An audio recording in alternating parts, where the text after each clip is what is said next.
With the Africa Under-21 Hockey Championships currently underway in the capital at the Davin Trustco Hockey Stadium and also at the Aloe Hockey Park at the Windhoek Gymnasium, the brand new facilities and tournament initiative was well received and applauded by the international hockey community.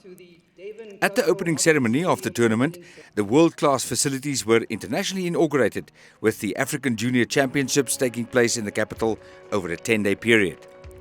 At the official opening of the Davin Trustco Hockey Stadium and of the tournament, Neville Basson, as official spokesperson of the Trustco Group of companies, read a statement by the MD of the company, Dr. Quinton van Rooyen, outlining the commitment of the group to social responsibility. It is with honor, ladies and gentlemen, to announce tonight that in line with our group's vision of long-term and sustainable corporate support to initiatives that develop sport codes and sport infrastructure in Namibia, Trustco decided to invest in the Janine and Suzelle Davin Sport Trust and the first Astro Namibia project.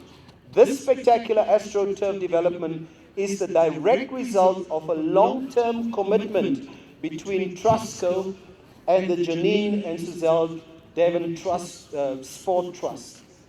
The two facilities were built to the tune of close to 22 million Namibian dollars, with Trustco being a major role player in realizing a long-term dream of the well-known Davin family and ultimately the Namibian hockey fraternity.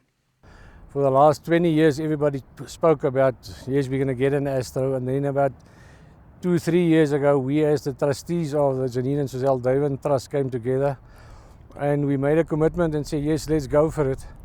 It was always a dream of my wife, John, to have an Astro. When we had about 50% of the money, we said, let's go. And we started. I produced a very big presentation to give to Quinton.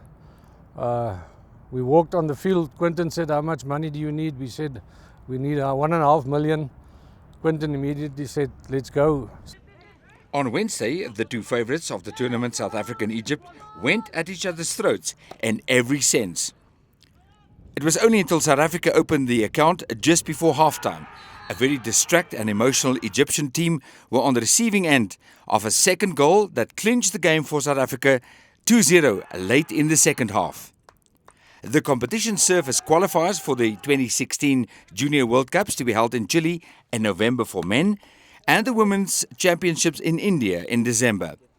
The winners and runners-up in both the men and women's competition at the Africa Championships will automatically qualify for the World Cup.